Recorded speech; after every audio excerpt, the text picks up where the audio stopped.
The waves are going to move. The waves of life are going to move. And they are irreverent to your feelings about it. If there's nothing that can be done to stop the waves, you can learn to surf them. That's the way it goes.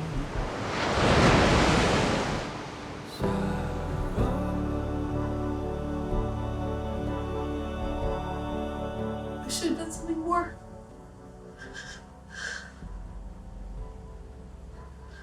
I should have known what to do, how to save her. I didn't. I'm so sorry. And I thought, okay, well, maybe I'll just get a camera and you know, have a conversation with myself or someone else as I'm writing these books. And that will get me to who I was and how I did it. And I could maybe answer all those questions I didn't answer. And you know, I'm a filmmaker, so maybe it'll end up being a documentary, or maybe it'll end up being my diary, or maybe it'll end up being some tape that I look at and go, oh my God, what the fuck was I thinking? Nobody needs to know this about me. I'm gonna burn it. Or maybe the first time someone will see this is when I'm dead. What the hell just happened? What just happened? And she said, I'm going to die. I mean, the second I saw Mary Beth, I knew it was it. He just looked at me and he said, we're losing our girl. You hear Allison say, but no, I'm not ready. And she said, why am I holding on? If death means walking through a dark tunnel, across a threshold into an unknown place, then love is the escort that lights the path. It's just the beginning. It's the beginning. It's the beginning. You write the beginning, and then you write the past, and then you go back to write the beginning. It's that exorcism type feeling. It's that moment in Ridley Scott's Alien, you know, that you feel like, you know, I have it all in me, and I am that guy at the beginning of the movie who's laying on the table and they're all waiting around while there's something inside of him, you know, which in my case is the story ready to just pop out of my chest, and I really just wish it would do it. She just blurted out, the last words to me was, Dad, I'm dying. She looked at all of us, the group of us, and she said, you're all my princesses. And she looked at me and she said, you're my prince. And then she opened her eyes. She said something like, I'm happy you're here. One quiet moment, and she just looked over at me. I told her I loved her, and she said, everything will be okay. I love how you sat on the bed and each of you touched her so that she felt connected to you. I'm still me. Oh my God, I'm just pulling it out. Yeah. All right. Tomorrow, you know what? It'll be good. We'll do it on Friday, so then by Tuesday, I will have processed all of this. But I really gather that if this keeps going by tomorrow, I'm gonna have a bald spot. I was doing Pilates this morning, and I got up and I was like, I am not brushing my hair, because I was afraid, because then if you start brushing it. So then I go to Pilates, and every time I look down, there's hair all over the bench, and I'm going, oh my God, does everyone see my hair all over the bench? No one did. But I knew, and then I got in the shower and I was like, it's just coming out. Of course it's not coming out of my legs. I had to shave my legs and my arm. If this hair comes off my head, it better come off my legs. And my armpit, for God's sakes. It's like a forest in there. No matter how strong somebody is, and no matter how great they look, and no matter how good they're doing, what you have to remember is even with all of that, at their very core, they're hanging on by a thread. That's the thing, nothing fixes it. I think the place we get stuck, the hardest part, is when we spend all of our life energy trying to fix something that cannot be fixed. Some people get stuck for the rest of their days trying to fix the problem of death. It seems like the answer is that it's never going to be okay again. And yet, it's going to be okay again. Here's something, this is kind of hard to say. I'm going to say it just because I want to hear your reaction to it. Okay. When you called me and told me you had cancer, it was really sad. And then we talked to you a little later, like, we're going to make a documentary about this thing. I'm like, I'm in. Let's start now. And I was in New Orleans, like one night, I sort of woke up in the middle of the night thinking, What if she doesn't live? Oh.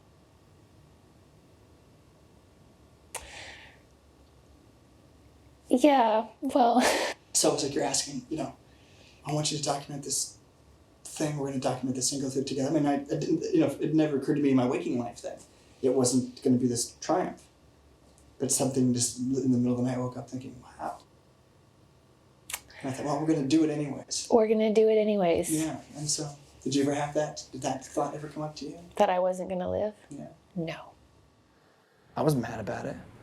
You know, I'm mad. I'm mad that she got cancer and died. That's not okay with me. And I'm sad because it hurts me. You know, I'm selfish. I want to hear from me. You know what I mean?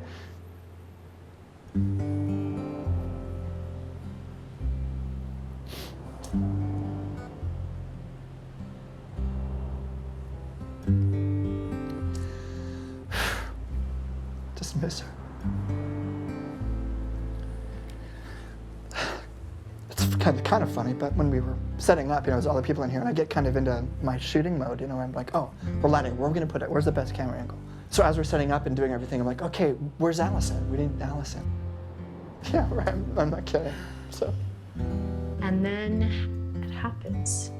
It's in that quiet moment, which to me feels like the bottom of one's breath. You know, that pause when you're really relaxed before you inhale. That's where our loved one stays. That's where they live.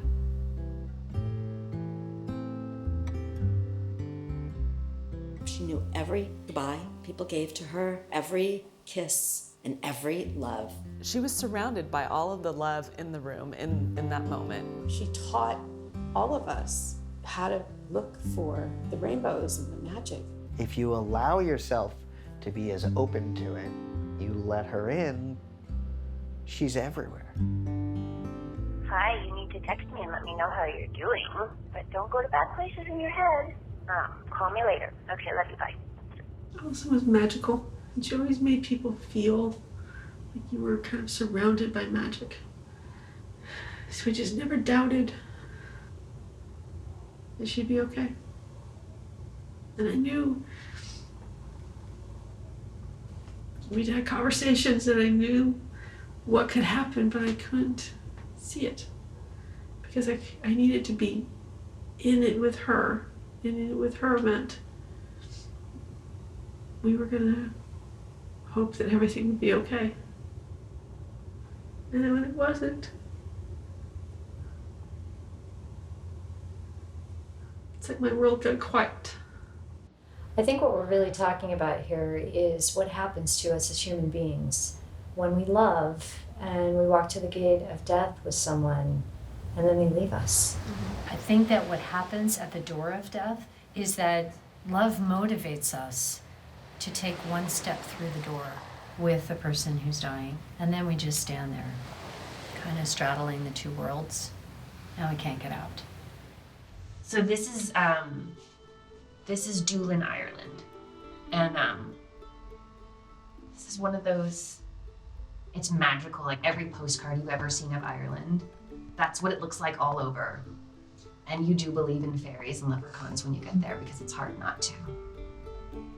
So before I got diagnosed with cancer, I went there and I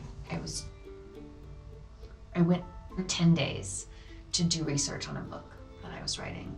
And I stayed for almost 7 weeks in this little town of Doolin that has one stop sign and 3 pubs where you eat breakfast, lunch, and dinner. It was a time when I was whole. It was the first time where I felt like, oh, you know, this is what life is all about. This is why I'm here.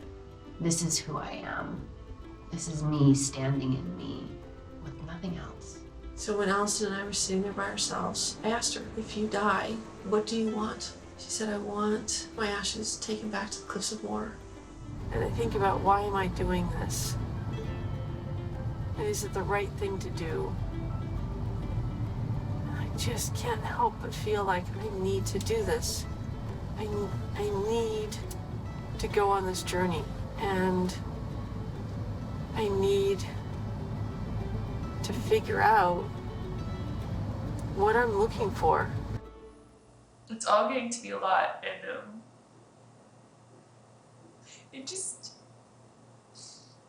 it seems like every time I turn around, something big is happening.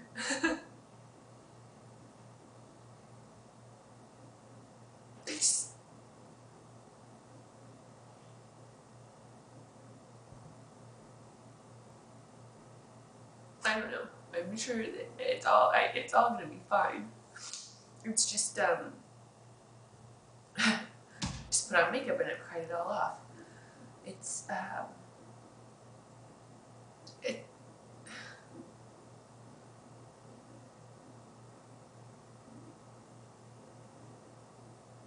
breast cancer, anything changes, not just who you are and how you look at the world, but it changes how the world looks at you.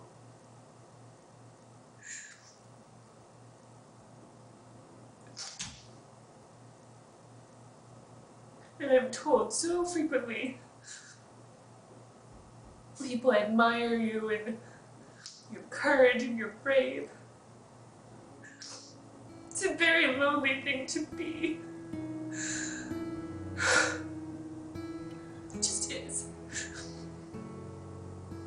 It's a very lonely thing to be. Imagine that the door of death is closed, and this is what it looks like. So you're sitting at the bottom of a well, and you've been thrown in against your will. Hope is lost. Oh, no, I can't do it again. I'm just gonna cry.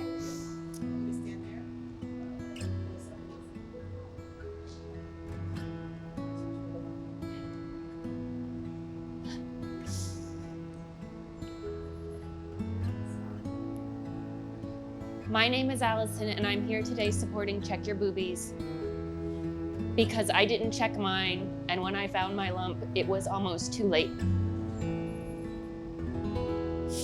Tell me you got that. Yes. Okay. Go. Yes, yes. I can't quite breathe.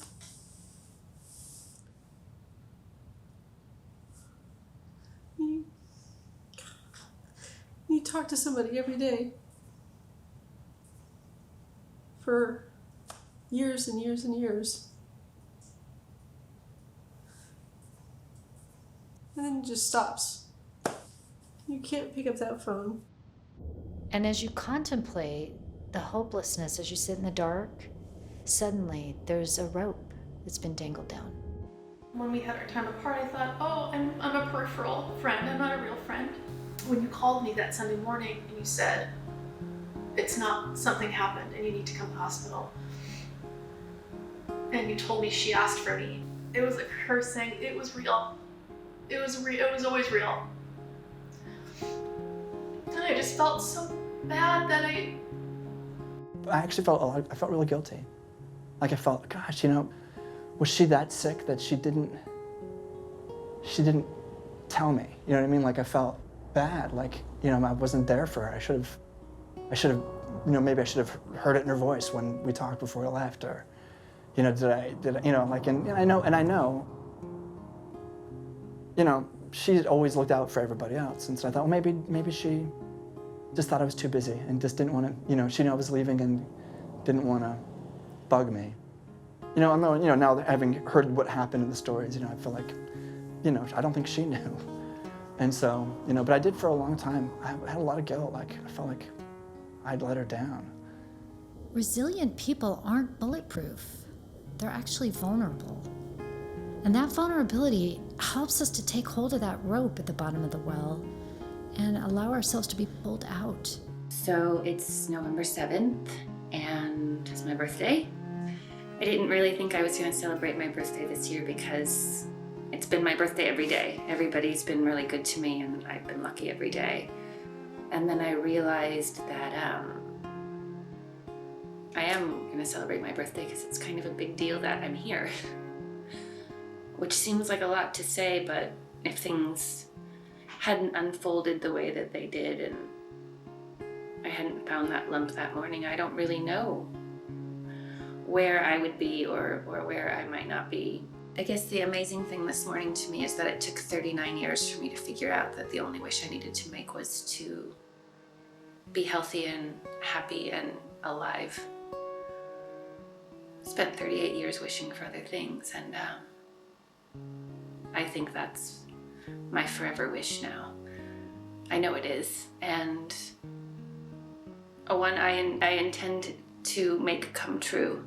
So if we can find a way to speak truth to those places inside us, that unspoken place where the knots are still tied, I think we can move into that space and begin untying the knots for good.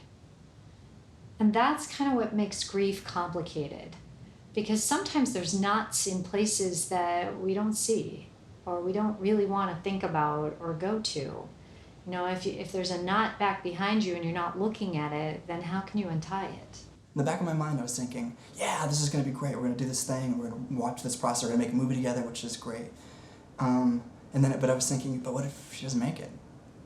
And that was kind of tough, But I remember that my first thought was, God, I don't know if I could finish it. To make a film. I didn't want to make a film about somebody dying, especially a friend.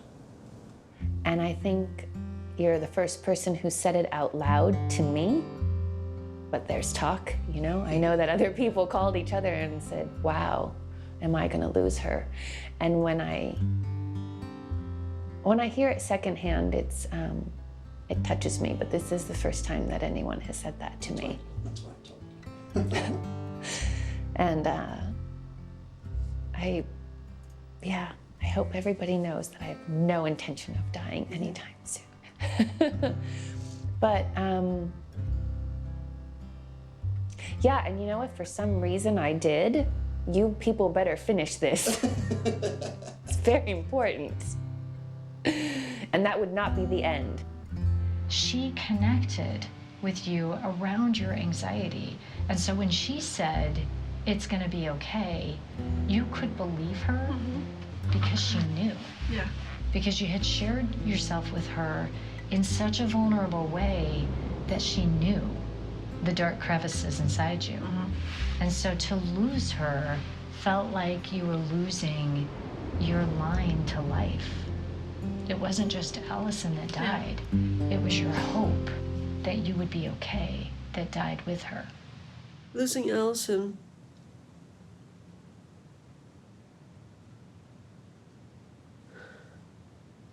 just lost the person I felt safe with. But grief, are there answers? Is there some way to solve the problem of death? This step-by-step guide to do this and that, and then you don't have to face death. We all know that's not the case. So I think the challenge in talking about grief is that from the get-go, you're talking about an unanswerable, unsolvable problem. I think a part of why it was so lovely going through all this old footage, it was more time with her that I didn't have those months before she died, And so you're making a bargain for the sake of this documentary that you're going to stay in death longer than is good for a person. And your fear then is if you don't take the ticket out when life offers it, if you don't, allow the rope to pull you back into life, will you get stuck there for the rest of your life? And every time you don't take it and say, no, I'll stay here longer, there's a little part of you that dies, and a little bit of hope dies every day for the sake of this calling that you've answered to tell the truth about what happens at the edge between life and death. It's the final piece. Yeah. And then bam, we're going to Ireland and we're drinking whiskey and beer. That part of the doc too? Oh, yeah. Yeah, let's go. We have to bring that. We're going. That's what, that's the whole, do you know that? Do you know that the whole... I don't know about the island. The whole deal is at the end of this. Ireland is a very special place to me, and I love it, and I love the people there, and it's home. Thus the Sinead haircut. I'm preparing.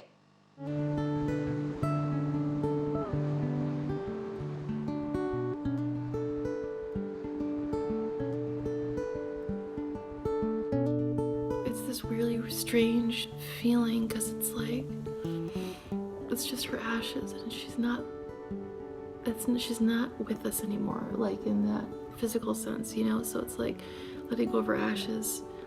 It's like that's not her, I feel like she's all around us. But You need this not to be an ending, so you're projecting onto this urn and all the ashes that are inside it, all of your pain and all of your sorrow, and all of your, oh my gosh, she's not here, and I miss her so much. And I've been very busy all day, busy in denial. And now it is time to pack up Allison's ashes. And it makes everything very real when I see her name there. I think you're getting closer and closer to the end these last couple of weeks. You've had a panic attack almost every day where you're standing at the edge saying, I don't know how much longer I can be here before I lose my sanity and my life force with you. But for the sake of love, I'd rather take that risk. But I have to wonder if the surrender to not knowing could be the very beginning of the magic you felt like you lost when Allison died. I'm supposed to be packing for Ireland, but I'm not. I'm sitting here just eating. I'm eating a salsa with a spoon, and I'm just dropping bits of tortilla chips and eating it. That's what I'm doing with my packing for in Ireland. Because someone doesn't want to deal with anything. I'm going to Ireland where I will probably talk to this video camera and absolutely nobody else unless they're a great Irish soul that I've run across. So this ceremony for you will be about putting down what you can't understand. Letting go of the parts of you that are still fighting and struggling and looking everywhere in the world. Where is she? You're sort of resolving yourself that through this process, you're gonna lay that to rest. So anyway, I'm here, I'm in the middle of nowhere. This lovely, lovely driver named William, whose name I know in Gaelic, but don't ask me, drove me. So it was also like having a tour, so I'm thrilled. Like I'm really, oh, then I arrived and I missed the bus. So there was no way of taking a bus here, and I can't even believe now that I've driven here that a bus comes here. This is the middle of nowhere. And yeah, so William drove me here, and he told me I need to meet a Shanachie. And a Shanachie is like a historian of Gaelic and Irish history. And he also told me all other kinds of things. They stopped building a freeway because of a fairy tree. And then I went to Fitzpatrick's, which is the pub and restaurant in this hotel. It was quiet last night, but I met a lot of really great people and realized how small the town was. The beer was awesome. The food was great. Everyone was really nice. You decided that you would stay fully present and hold your friend's hand and walk to that last moment of her breath. And you've been carrying that with you for over 2 years now. I think you've gotten to the point where you don't know where else to go with it. So now what? What happens when you've done all that work? All the grief workshops and all the processing and therapy and crying and being up in the middle of the night in terror. You've done it all. You've put the work in. Look around this place. We should be here together, making a movie about the magic of this place. And instead we're making a movie about death, trying to understand it and trying to heal. And you don't want to be healing right now. I don't know how to. Have you ever been in the ocean playing in the waves and a wave hits you just right? It'll take your body like it's a piece of lint and send you to the floor of the ocean. And you find in that moment, if you struggle against it, it's just kind of like the wave is laughing at you. And the thing to do in that moment is to just stop fighting. Ireland is a very warm, soulful country, and it feels like home to me. And I didn't know these people for very long, but I instantly connected with them. I instantly connected with many people there. Philip and Bernie and Ellen. I met them when I spent 6 weeks in Ireland writing my second book. I went to St. Bridget's Well. And St. Bridget's Well is a very sacred and beautiful place. Very small, not a place that's on any tourist map. Was instantly a very special place to me and a place that I hold dearly in my heart. And I don't know that I ever mentioned my trip to the well to Philip or Bernie or Ellen. Somehow, well, it's special for everyone. And basically it's a shrine, and there are wishes and hopes and dreams and candles lit and prayers that fill the area around this well. And the other day, I opened up my email, and there was a note from Philip and Bernie and Ellen, and there was a picture. And there was a picture of me.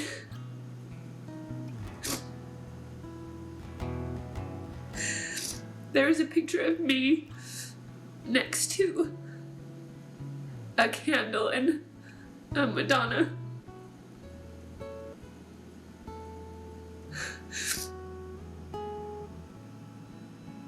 And everything in that moment was so beautiful and so real.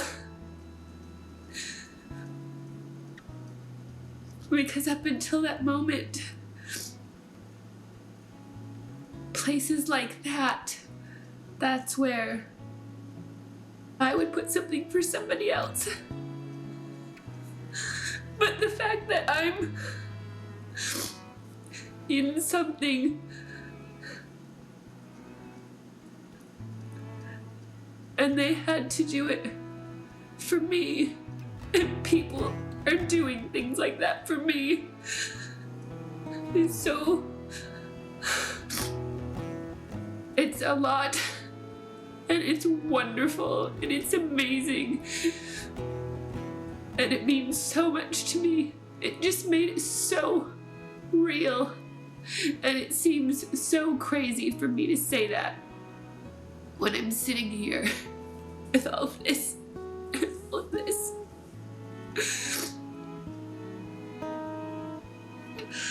But to have a picture of who you were next to a candle because someone's hoping that you're gonna be okay. But that gave me a moment of looking from the other side. And it's so scary to me. And so beautiful to me, but so scary that every night Lisanne's mom and Mary Beth's mom do a rosary for me. And that Laura's mom lights a candle at her synagogue for me. And that these people who I knew for such a short time put my picture. We're not all here forever. And, you know, I've been very lucky in my life. But as I go in here, I know we all have the same things that we are eventually going to suffer, you know, that's the way. Not to be negative or pessimistic about it, but it just makes you feel human. Yeah. When you're experiencing something, they're not here, and they're not coming back. Physically not coming back. And I think that being here, this is new. I'm experiencing this for the first time. And it brings up this grief again, because I'm experiencing it without her on this trip. Your instinct is to hold on and try to stay up at the surface because it's where your breath is. But the thing to do is to let go and let the waves toss you and trust that the air will be there in just a moment. And I think that's right where you are. The wave has taken you down and you found that struggling against it is ridiculous because you're powerless. But maybe in your struggle for air, you're missing that it's in that quiet space where there's no more struggle. That's where you'll find Allison.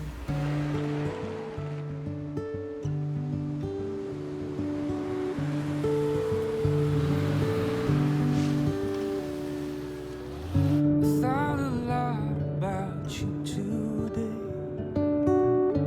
Why I did, I can't exactly say, but you kept creeping in like a silent wind. I had like the panic. So when I stay in that, what I see is her in the hospital. And that's what I'm somehow trying to undo. If only that hospital scene wasn't there, you could pretend that she's somewhere. Traveling and being magical. So what do we do with that hospital scene? No matter what version of this film I cut together, or how magical we make this celebration, how much music we play, how many toasts we have, I'm not coming back with her. Right, that's it right there. Lise is, okay, I give up, give in, I surrender, she's not coming back. It's amazing in a place that you've been looking at your office wall and in books for so long, and to be there and to know it's part of a story and to feel it is extraordinary. We should all be so blessed to be able to have our friends and family come and respect our last wish. Yeah. I miss her. I think it's part of us. It's all of us now. You know, when you see something like this, you know that we know her. I think we're all changed. There's something that happens with the right people when you tell them what you're going through, and they go from being acquaintances or friends to being family so quickly. And it's so wonderful to have that when you're loved so much. It's beautiful. And when you get sick, nobody holds back, and that's a beautiful thing. Everybody just is, and there's so much love. Ireland was Allison's spirit and her soul, but her love is all right here. Allison, right, you're back home to where your roots begin. And the true magic is that she could be a million miles away or dimensions away. She's here. You can just feel her here. She taught us all just how to love the moment that you're in. We're going to do what Allison asked us all to do, which is she wanted her ashes spread here.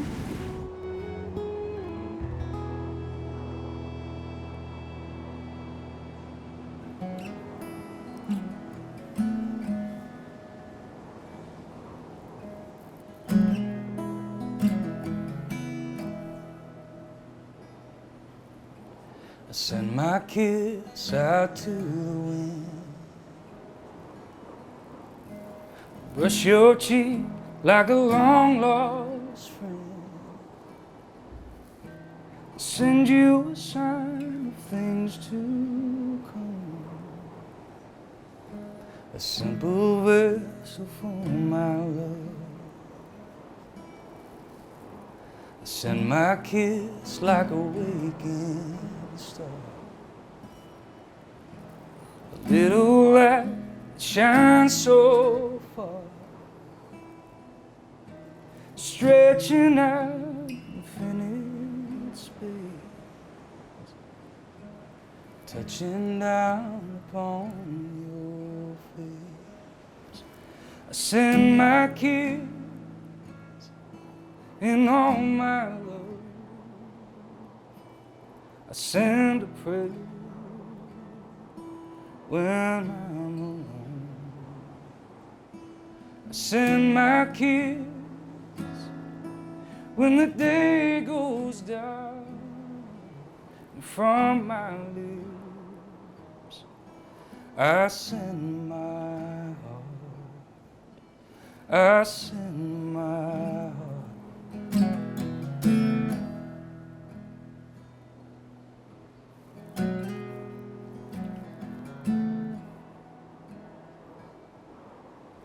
I send my kiss when my courage fades. I think of you and I find my strength, remembering your warm embrace. I know I'll hold you again someday. I send my kiss in all my love. I send a prayer when I'm alone. When the day goes dark and from my lips I send my Can you be an experiential witness of life without drawing conclusions, other than the most basic things, which is that love matters, and it's powerful, and it changes us, and it changes the world around us? And I can tell you that after 25 years of witnessing death, that's all I know. I've witnessed and experienced some pretty unbelievable, life-changing things, and yet I still don't know anything, except that there's something really important about love that changes us and changes the world. I was so connected to that place, I don't even know where to begin or end. I sometimes would just be sitting there and be so grateful for my life and for the opportunities that I've had and that I was in the middle of having, that I would just get teary. You know, maybe I was just so connected to myself. And I've definitely found a new place in the west of Ireland that I feel so at home at. We need to invent a word that means something that's very hard and very happy. There should be one word for that in English, so I'll challenge you to make a word that says, that means that. And there isn't one, I don't think, but you know, it is. At the same time, it's heart-wrenching and difficult and painful. In that same way, on the opposite side of that, it's been wonderful and loving and fantastic. I have not forgotten you, even though it's been some time now since I've seen your face, touched your hand, heard your voice. You are with me all the time. I used to think you left me. I know better now. You come to me. I feel your presence close by. I'm a better human being for her. She's a true angel. I'm a true angel. And that's, I'm not saying that because I loved her and she was an angel. But mixed together with all my sadness, there is a great joy for having known you. Your light can never be extinguished. It continues to shine upon me and us. Even on the darkest nights, it illuminates our way. May the fairies bless you as you have blessed all of us with love, with grace, and with peace. And I'll raise my glass to this, that she left the biggest family and the most loving family that anyone could ever have. So here's to continuing the Allison clan. The troops rallied, Allison leading the charge the entire way. Because believe me, she organized it all. She was literally there with us the entire time.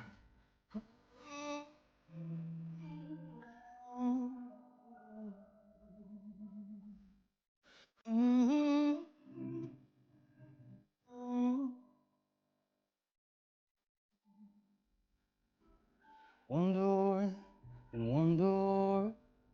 Not sure I know what it's all, but I'm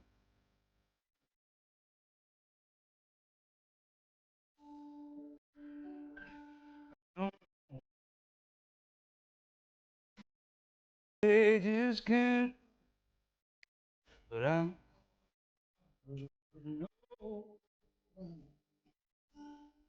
maybe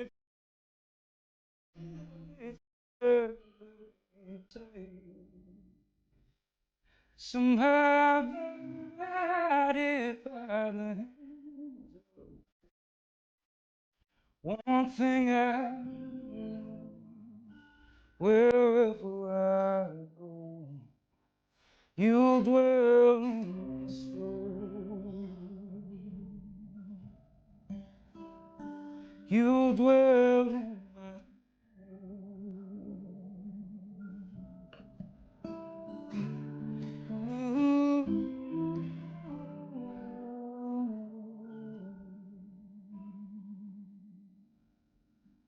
I don't know where we go, where we're going, but I know it's worth it. Whatever life throws my way, With every move I make, I know you love me. It's very much like a butterfly. I feel like a caterpillar who's just been transforming into the butterfly, and when I'm done with whatever crying or explaining or excited or whatever it is, whatever I'm talking to the camera about, when I'm done talking about it, I'm done with it also. And it helps me be done with it. You know, you just get it out and then you move forward. So it's all in the past. Am I making any sense? So in that way, I think I don't mind a camera being pointed at me as much as I used to, because it's all old me.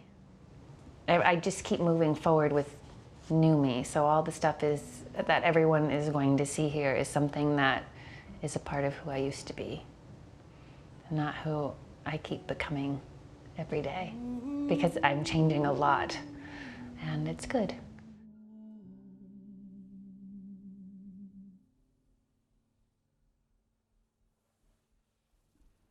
I will never stop missing Allison.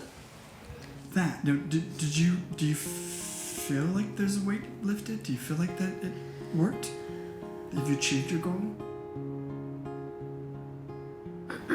What did you hope to accomplish? Like, you know, what did you hope for you?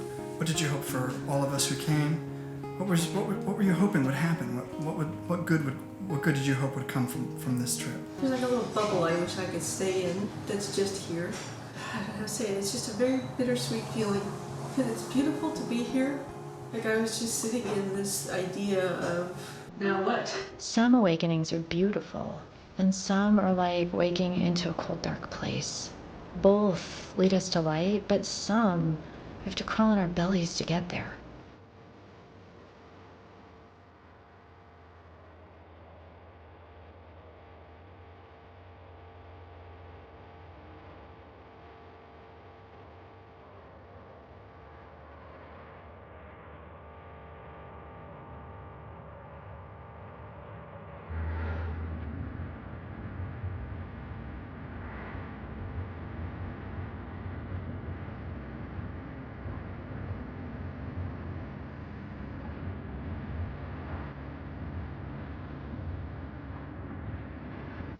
None of it changed it.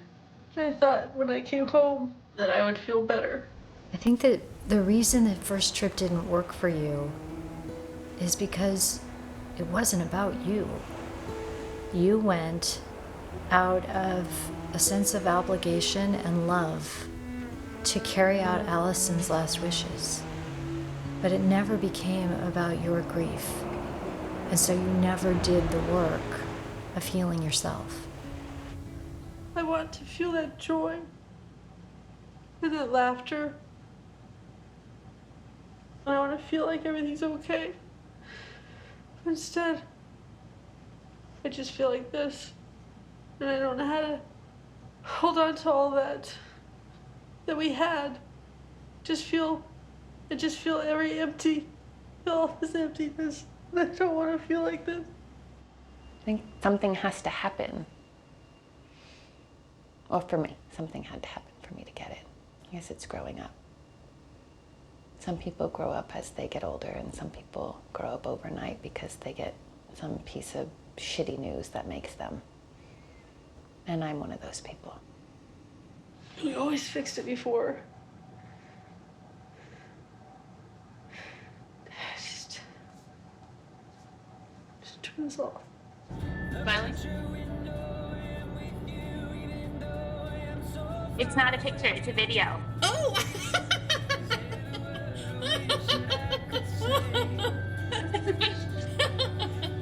I had just gone through the worst thing in my life, which was like debilitating postpartum depression. And I told her what had happened to me, and I could see her shutting down.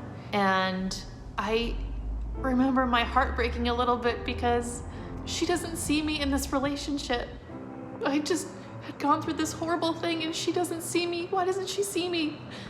And I decided to take a step back, and I should have pushed back on her and said, I need you to hear me. But I was too scared, and so I stepped back, thinking I had all the time in the world. And then she died. I think the problem with the term complicated grief is that it makes everybody feel as though if they have feelings, like strange feelings they didn't expect, like guilt or a sense of relief when a loved one dies, that somehow they're doing it wrong. Somehow their grief is different than it's supposed to be, than the story that they told in their mind about what it was going to be like. And I think that that's not helpful, because the truth is that all grief is complicated. Complicated grief can get so bad at times that it actually results in the grieved person becoming ill themselves. And the way to prevent that is to allow the feelings to breathe their way through without judgment or trying to rush or stifle the process. And so the feelings that we have as we try and untie those knots inside us, as we begin to let go of the person that we've lost, we're going to come up with all kinds of strange, unexpected feelings. And I think we have to create space for that to happen and sort of go into that unknown territory with a muscle to deal with the ambiguity for what's to come. And it's simple, and it's beautiful, and it's rich, and it's complicated, and it's honest. It's all of it. It's life. It's life, and it's not life dipped in chocolate. It is life. The good, the bad, the ugly. And because of all of that, it's just beautiful. One of the things that's different about me, from other doctors, is that I have to say goodbye to people, and then I can't tell anyone about it. When the time comes for someone to walk through the process of death, I help them with that. And then I guide their loved ones through the process of grief, and I teach them how to let go. I'm a death midwife, and I love what I do. I'm grateful for what I do. I know that probably sounds really weird.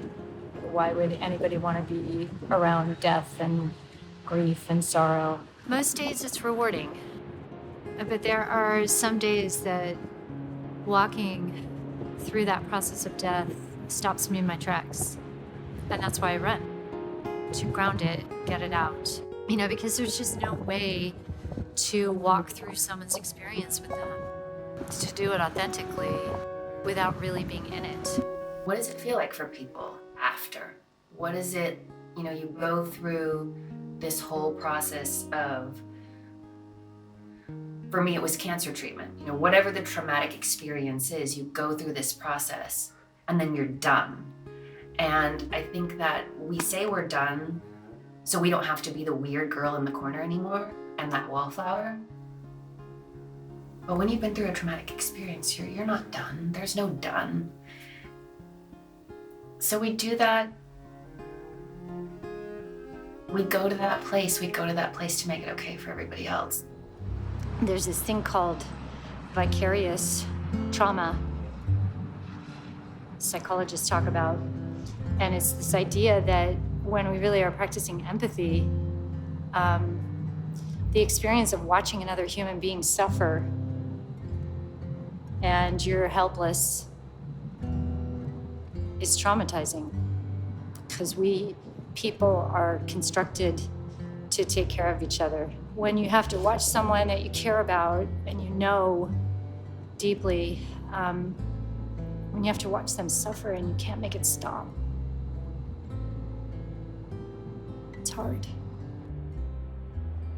But there's this other thing that happens there. It's like I'm putting my ear up to the door of death and listening into the hereafter. And there's these bits and fragments, these, pieces of mystery that unfold there. It's like I'm gathering grains of sand or bits of star, and I carry those with me back into life, and they illuminate my life and the lives of the people I cross paths with. And those fragments, those pieces of story, they not only inform the way I live, but in this way that's hard to describe, they bring back to life the person that we lost. When I can't make sense of the way that I feel, and everyone's moving, but I'm And sometimes, I don't know why, but life is not linear. Sometimes we gotta go back because we've left pieces behind. And sometimes you don't realize that those pieces have been left behind until you try to move forward and you still just can't. Hey, Emby, it's Alia. I am sitting here at the shuttle pickup, and traffic was horrible. I just wanted to give you and Staci the heads up. Hi, Emby. I'm here. They're not letting me check my bag, and I'm freaking out. We missed it, and it's completely my fault. Our next flight isn't for like another 8 hours. I want you to picture Allison. We were talking earlier about how she's probably laughing and just getting such a kick out of everything that's happened today. And I think she probably finagled all of it in order to make us stop and be in the moment and laugh together and appreciate that we're here. What's so bad with that? Right. What could be so bad when we're here? Oh my gosh, this looks actually really good. It does. Like this, but we have pumpkin pie in El Segundo. Knowing who the people in your life are because of how they react. Because you gotta be who you are. And when you go through a traumatic experience, whether it's cancer or anything else, if it's big, you can't hide it. So if you stand in the truth of it, you will get the reactions, and you learn who the people are around you. You learn who you want to be around you and who you don't. And sometimes that's hard. And sometimes it's hard to talk about it because you don't want the reaction, but it's hard not to talk about it because you don't want the bullshit, because you've been through something and you have no room for that anymore.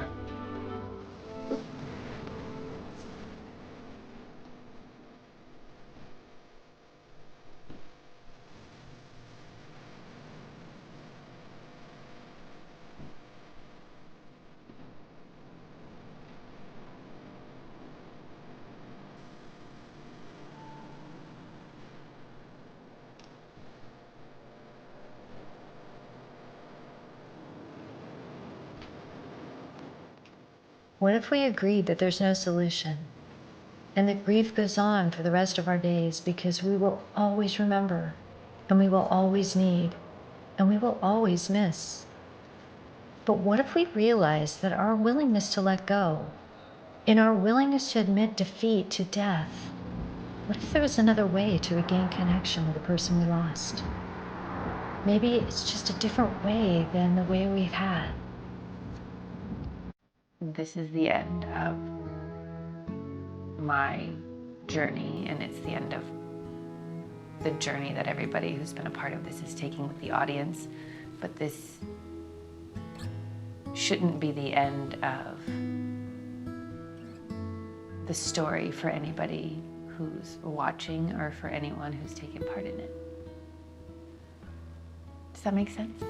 So I propose that the next few days be about us looking for the lessons we can find and the experiences that we can have that'll connect us to Allison. Because I want you to learn for yourself to be the judge of a miracle. But if you run away from that experience, it won't happen. If you can't sit in her spirit because it's too painful for you, with all the heaviness and darkness and helplessness that comes with it, you also can't be inspired. And that's really the tricky thing here. If you want the inspiration, then you have to be willing to sit courageously in that place of sorrow. And I think that's the place that you'll find her. I have a sense of freedom. That's so wonderful. I have the most amazing sense of freedom. It is, I just let go. At a certain point, in the last 4 days, it's gone from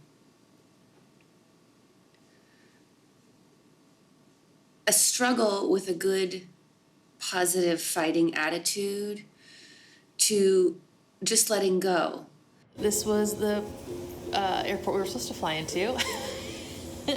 We didn't.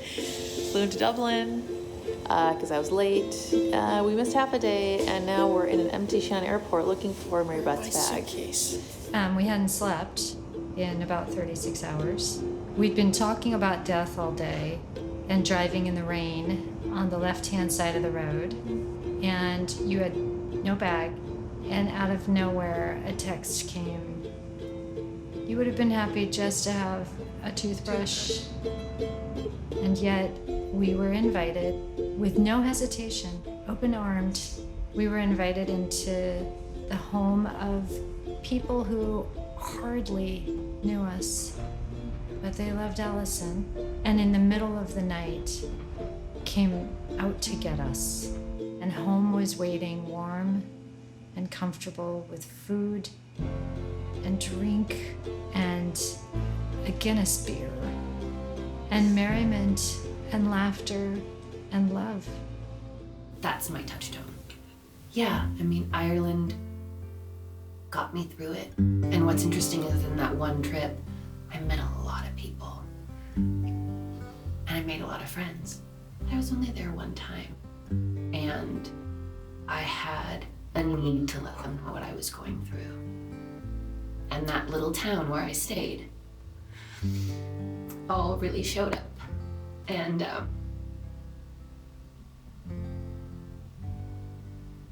the way they supported this person they had met one time was so overwhelmingly beautiful. Sometimes I feel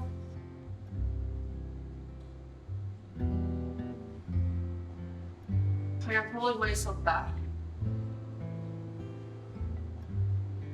Because when I leave that grief, it feels like I need her. And I don't know yet how to find her when I step out of it.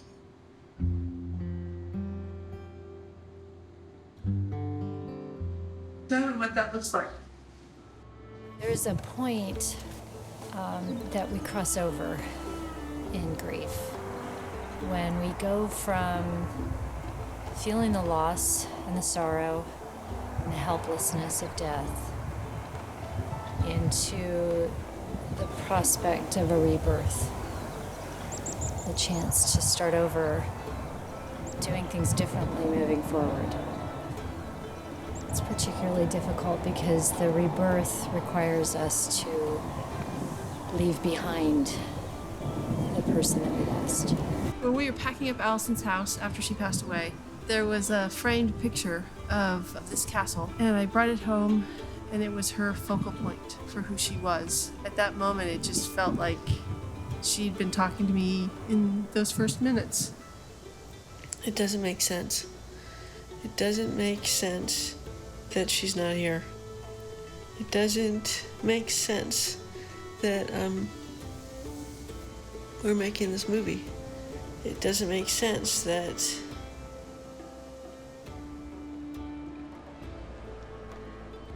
I don't know yet. The more Allison has spun the magic of every step, I mean, it's really undeniable. The more gifts of love, the more warmth, the more safety that is offered to you. It's not getting in yet. You're appreciative, but it's not healing you. And I think that the reason why is because you feel as though if you were to let the love from all these other sources come in and heal you, somehow you're not allowed to be loved. And I think that's the final frontier. Alan Caldillo said to me the other day, you have to figure out how to tell people how to get cancer without getting cancer. And I don't know if you can do that. And what he was talking about, what we were talking about, is clearing all the stuff out of your life you don't want, and all the people out of your life that maybe shouldn't be there, and bringing all of the love into your life that is around you and maybe you wouldn't have otherwise. People at the grocery store that maybe I wouldn't know. The people in my work life came forward. There is so much more love in my life than there was before I was diagnosed. And it's real and it's powerful. And I wouldn't trade it for anything in the world. And I never would have got it if I hadn't been diagnosed with breast cancer. There is no solution for loss. Making peace with loss means surrendering to what is. But it doesn't mean we have to agree to live at the bottom of the well. Grief has a course and a pattern. And in my experience, grief has a solution and an ending. The solution is love and inspiration and faith in life. And the ending is a mysterious miracle that creeps in like a subtle rainbow that we only notice if we look up. The thing about the ending of grief is that we have to accept loss in order to rebirth hope.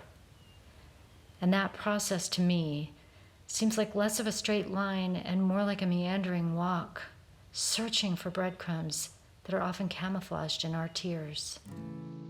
Chain yourself to time and place, the closest you can get to one more embrace, frozen, holding on to the breath you took when they're gone. Night into night, no dawn. The postpartum depression took over my life. Trying to figure out, it was like I was underwater, place so dark. I stopped functioning. Feeling of being helpless. Comes back again, day by day. You may. I still go under from time to time when the waves get rough in this heart of mine. She helped me manage anxiety. I just read the research better, that I couldn't fix it. Getting up every day. And did you get your blood work done? If I'd taken the time to say, just done those things, it'd be different. Sorrow.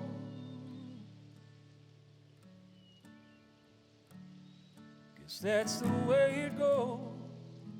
Sorrow. I love facing the sun because it makes me feel like I'm having a communion with God. That's what's on the closest you can get to hearing their voice. And what did you experience when you faced the sun? I just felt like I had forgiveness. I just felt like God said, it's okay. You're okay, you're good. From now on, when you turn and look at the sun, I want you to replace forgiveness with a new word, resilience. I want you to feel Allison's resilience, encouraging, inspiring, and supporting you. Let it be a reminder of how resilient you are.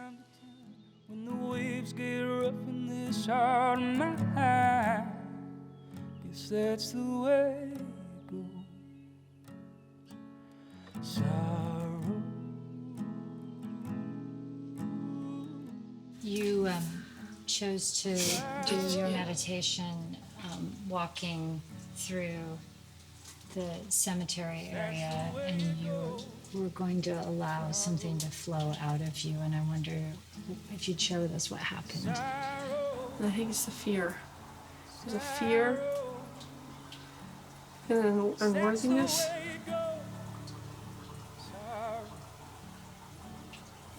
They kind of came up, and I feel like that's what I need to leave behind. Tell me what you're afraid of.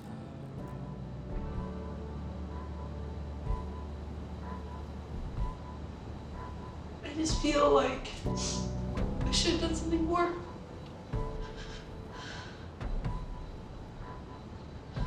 I should have known what to do, how to save her. I didn't.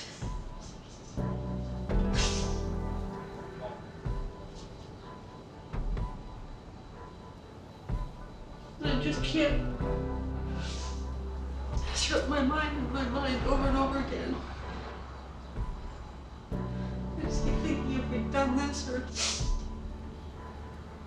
would have been different. And I can't get past that we didn't win. We didn't.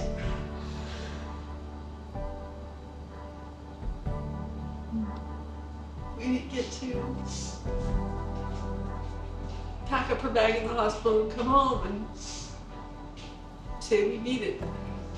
Because you really still believe that if you had done something different, that you could have saved her life. And I know there's a part of you that knows better than that, but I think there's still a really broken part of you that hasn't yet put down the idea that you're somehow responsible. What are you afraid of? Being left behind.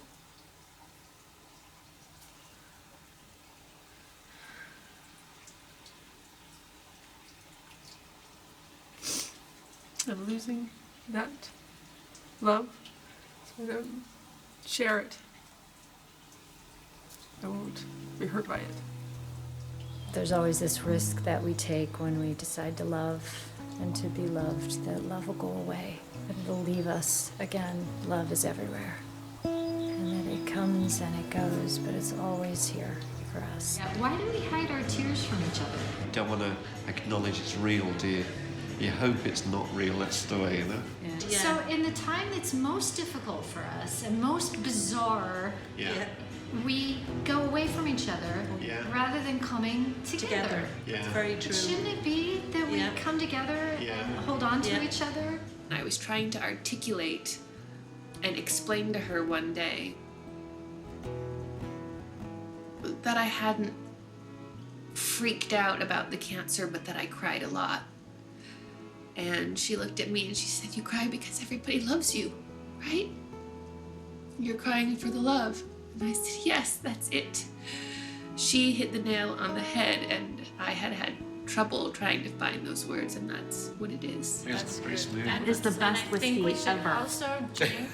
Let's good. drink to Allison for bringing us all here. Yes, very much so, yeah.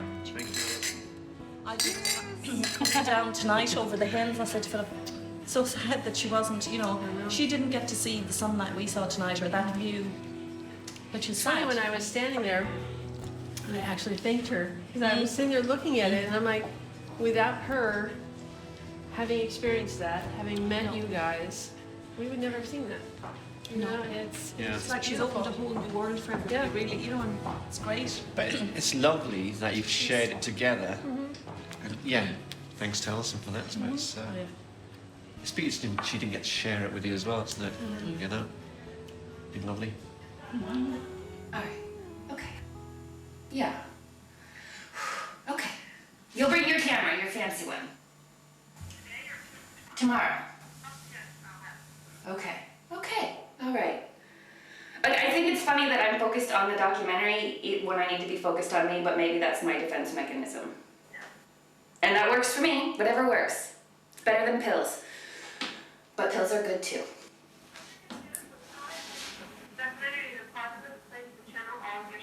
It is. It's really good. The documentary is making me very happy. Okay. Okay. All right. I'm gonna go. You're gonna go because we have to go. Ooh, you're later than me. Okay.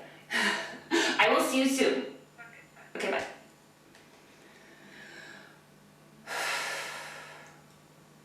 Okay. This is fine. Maybe it happens that grief causes us to be so broken that in that space of our brokenness, that crack, the light shines in so that love can find us because we're open to it. Give your mind a break. I wish you were here. I told her I loved her, and she said, Everything's gonna be okay. I will take care of you. Call me whenever you want to. I love you. Bye-bye. Let love rush in and seep into every pore. I just feel her. I feel her in this. I feel her in this connection. And It's unexpected, and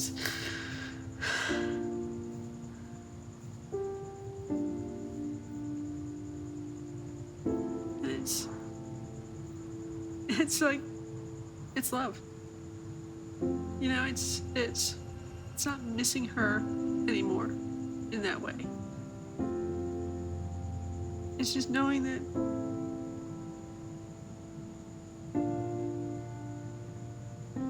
she's here. The human part of me would love to go get tea, but I feel her. I know she's here. You know, we move forward, we do what we do, we love how we love, and that's it. I love Allison's family. I'd like to call Allison's family my family. Something changed in me, and I realized, oh, this is family. This is love. You have to bring the joy with you everywhere you go, in every moment that you have. So give your love and give it freely. And don't be afraid to risk your heart ever again. Allison knew I loved her, but I just wish I could have one more day to make sure, to say it.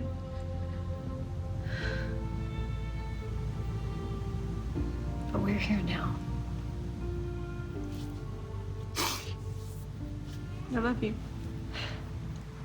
I love you. And I love you, Alia. And I will be on the other side of that rope, and I won't let go. I'll let go either.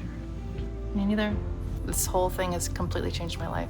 Like, it's completely changed my life in a way it was like a freight train. I didn't see it coming. It completely changed my life. It's a depth I've never felt before. I think I kind of want to stay here forever. I think that's the thing. In this weird sort of way, we can stay here forever. Maybe that's what magic is. To learn to stay in this moment forever when you know that you love and you feel whole. And then you take that forever and you move it into the world. Maybe forever is this. The hardest part is over, and that's so exciting because I just want to get on with my life and go. There's so much I want to do. Everything is so different now. I'm so happy. I'm really in a happy, good, positive place inside my head. I now just need the freedom, the money, the release from these doctor's appointments to go doing all of the things that I don't want to wait to do anymore. I always had all these ideas of all the things I wanted to do, and I always knew I would do them, but it's somehow easier now to just move forward and not think twice about what's important or what I can afford or what I can't afford. Or the bottom line is we can't afford not to do everything we want, and so we should. And that's exciting. My path isn't always straight, full of twists and turns I wish I didn't have to make. The good and bad feel like one and the same when the sun shines. Grief is not the enemy. It's not the thing we should be trying to heal. After death, grief comes to help us understand the meaning of life. It's the belief that death has to be the end that keeps people stuck. From the surface, the ocean seems ominous and scary. But it's actually full of life, and the waves are just the current through which life travels. It's not that grief drags us under the waves. It's that it transports us to a place where life can be found again. And the rules might be different now, but if we're willing to trust just enough to surrender to life on its terms, then grief can transform us into new people who can still connect with our loved ones and walk forward with them into more and more life. Really an exquisite, beautiful place. But there are beautiful places all over the planet. It's more than that. The magic is in what's happened. These cliffs called us here in search of Allison. And I think what has been found is love and friendship and a depth that you thought was lost.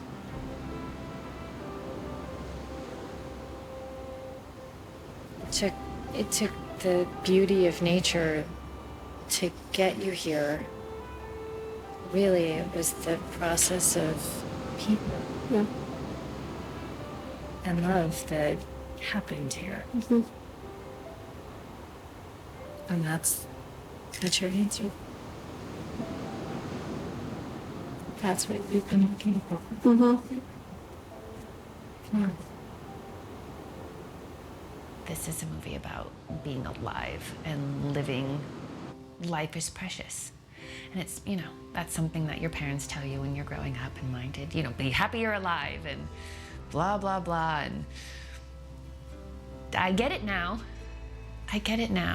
And if I didn't make it to the end of today, I'm in a super good place right now. And I'm so happy. I've never been happier. Cancer is perspective, and cancer is freedom, and cancer is living in a very raw and real and awful and fabulous way. It's the balance of good and evil, like right in your face. Because when you walk out into that world saying yes, everybody else is there saying yes too. People show up when you say yes. And it's that brotherhood, that sisterhood, that human camaraderie that is what your healing is. So an aspect of you will be standing in the hospital in that moment when Allison gave her last breath, unless you realize that that's not where you're going to find her. Because Allison is no longer in that hospital bed. She's with you out in the waves, in the fullness of life. She is in the companionship that you found by saying yes to life. And that's what she meant when she told you that this was just the beginning. The hard things aren't as hard because there's no bullshit. There's no bullshit in Ireland. I think it's against the law. People are just not interested in it. We don't have time for that. We're walking through this postcard to a pub, and it was such a special thing. And it seems crazy to say, just knowing who you are, but I don't know if I hadn't had that grounding experience, that grown-up experience of this is what I'm doing here. Right.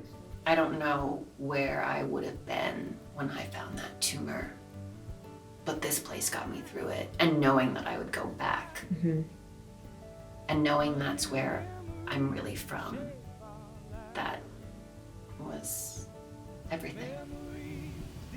And Alia and Mary Beth and I were like braided together through this trip. And so, my rope continued to do my job, and so did theirs. And in the process, Allison braided us together. I don't know how else to put it. It just, love happened. So we've missed our flight from Dublin to LA. And we can't check a bag because if we do, we're gonna miss our flight. So we are ditching MB's bag and we're repacking our other bags. Okay, we're gonna make it. We're gonna make it. Okay, we have just made it to Seattle.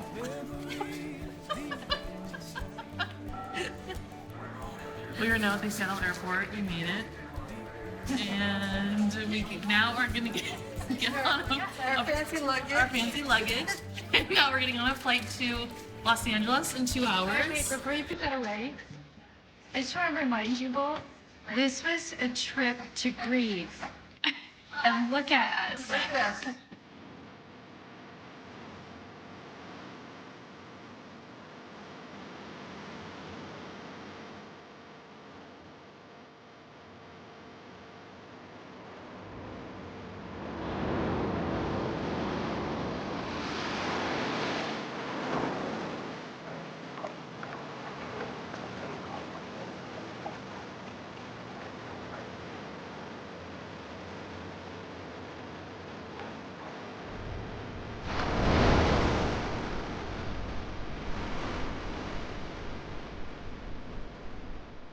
surfing seems to be that magic for you. Yeah.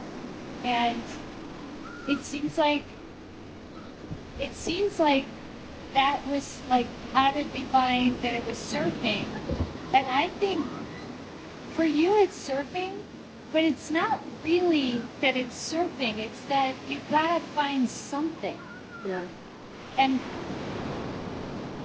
it's finding something that gives you a reason to live, that inspires you to connect with life again, to come back to life when you've given up. And I think the thing is that all of us are searching for that thing, like our whole lives. That's what we do, is we search for the things that inspire us and make life have meaning.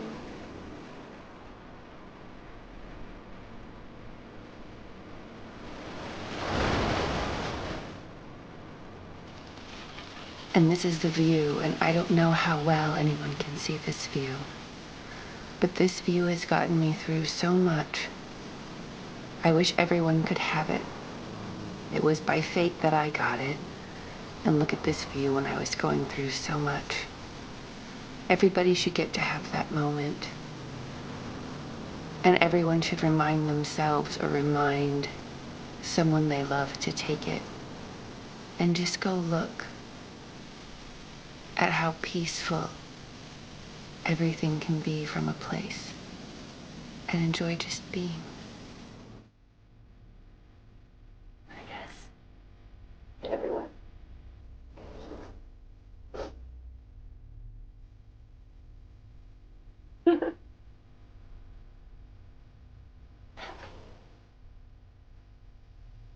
You cross paths with a person that you understand on such a different plane of existence that it's almost like you've known each other throughout your whole lives. You finish each other's sentences and your sensibilities are the same, and the places that you hurt, you almost don't even need to explain. That's the truth about why all people connect. Deep, intimate friendships happen because the other person reaches into us and heals that part of us that's hidden, that we couldn't have healed in any other way. And that's why we feel so bonded to a soulmate, because they return a piece of our soul to us.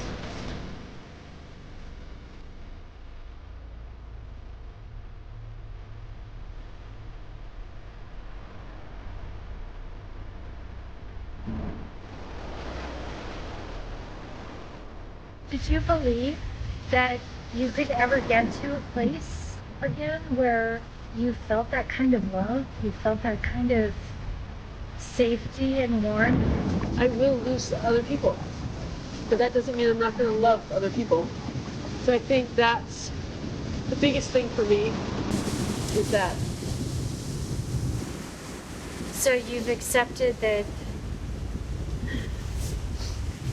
that love will always include loss. Mm-hmm. And that's non-negotiable. Love will always include loss. And so you've decided to take it as it is. Yeah. I think that it's worth it. It's worth it. Life is good, happy. I'm a happy person. You know what? Things are good. So we're starting there with things are good. And I don't know when I'm going to want to turn on this camera again. But we'll see. I hope to want to turn it on again at a significant point. Do you have any questions you want to ask me before we turn it on for today? The waves are going to move. The waves of life are going to move, and they are irreverent to your feelings about it. When the wave goes back out and you come up for air, everything is different because you learned something that you can't unlearn. Grief makes us find our own answers. And that's powerful because we know now that no wave will be big enough to squash one's mind and heart, even if it was big enough to take her breath away. Because it's in that quiet space where there's no more struggle, That's where she is. There may be nothing we can do to stop the waves, but together, we've learned to surf them.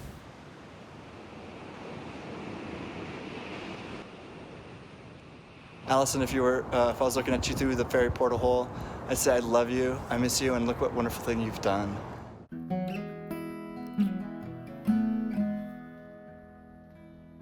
I love you, Allison.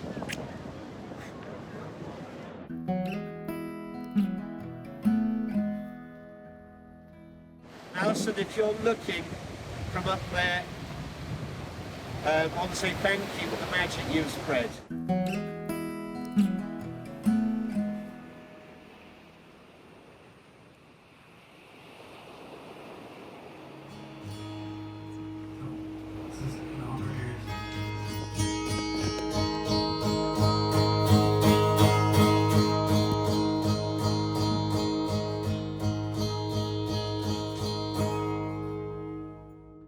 It's just beginning!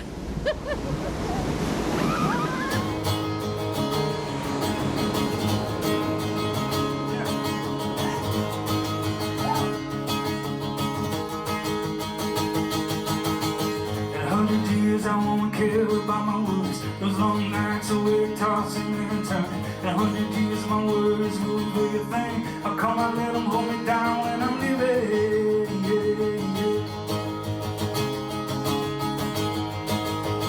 In 100 years I have less than I have now. All the money I never make will stay above ground. In 100 years I'll never ever get back all the hours I spend just trying to stay in the black.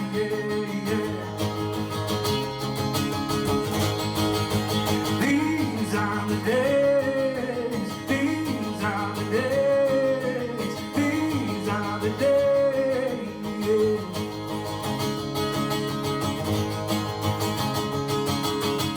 In 100 years my grudges will be stone cold, buried under the ground with my old bones. In 100 years I'll never ever get back all the hours I spend just trying to stay in the black.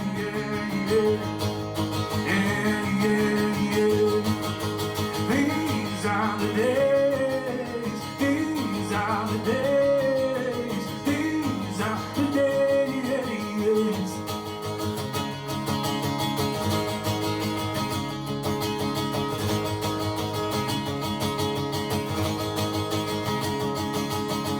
In 100 years I won't have a word to say about all the chances I never had the guts to take. In 100 years that mountain will be standing still. The one I said I was gonna climb it never did and never will.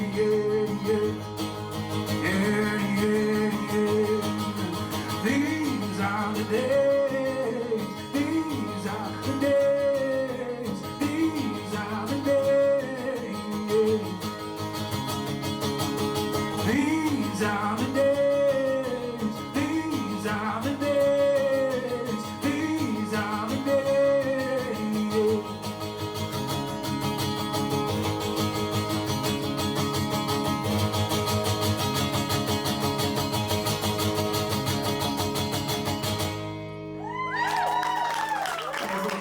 God bless.